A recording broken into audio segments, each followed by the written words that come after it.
এদিকে বগুড়ার ইসলামপুর হরিগাড়ি এলাকায় বসতবাড়িতে ঢুকে একই পরিবারের 2 নারীকে গলা কেটে হত্যার ঘটনায় একজনকে গ্রেপ্তার করেছে পুলিশ।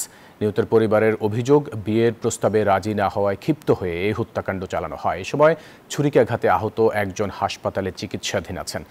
আব্দুস সালাম বাবুর পাঠানো তথ্য ও ছবিতে ডেস্ক রিপোর্ট। বুধবার রাত 8:30টার দিকে বগুড়া পৌর এলাকার ইসলামপুর পশ্চিম পাড়ায় বাড়িতে ঢুকে দাদি শাশুড়ি ও নাতবউকে গলা কেটে হত্যা করেছে দুর্বৃত্তরা। এ সময় বন্যা নামে একজনকে ছুরিকাঘাত করে তারা। বান্ডেল থাকলে প্রতি সেনমানিতে টাকা বাঁচবে। বিকাশ সেনমানি বান্ডেল কিনে জিতুন প্রতি লেনদেনে।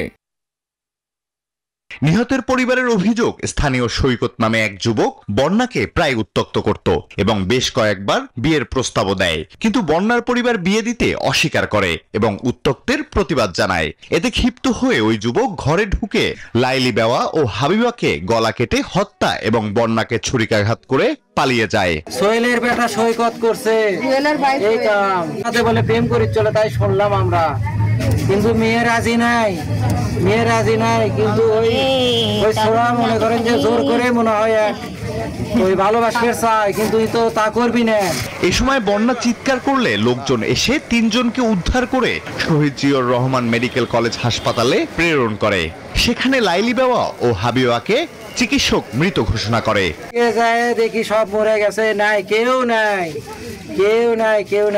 পুলিশ জানিয়েছে ভোরে ঘাতক সৈকতকে বগুড়ার পাসপোর্ট অফিস এলাকা থেকে আটক করে পুলিশ।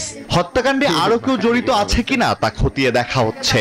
এখন পর্যন্ত আমাদের কাছে একজনের তথ্য আছে, তবে আমি আসলে তার নামটা এখনই প্রকাশ করতে যাচ্ছি না, যেহেতু আমাদের অভিযানে আছে টিম। আমরা অচিরেই তাকে যদি গ্রেফতার করতে পারবো আশা করি, ধরার পরে আমরা অবশ্যই আপনাদেরকে জানাবো। সৈকতকে জিজ্ঞাসাবাদে প্রকৃত রহস্য জানা যাবে বলেও জানায় পুলিশ। Desk report, news 24।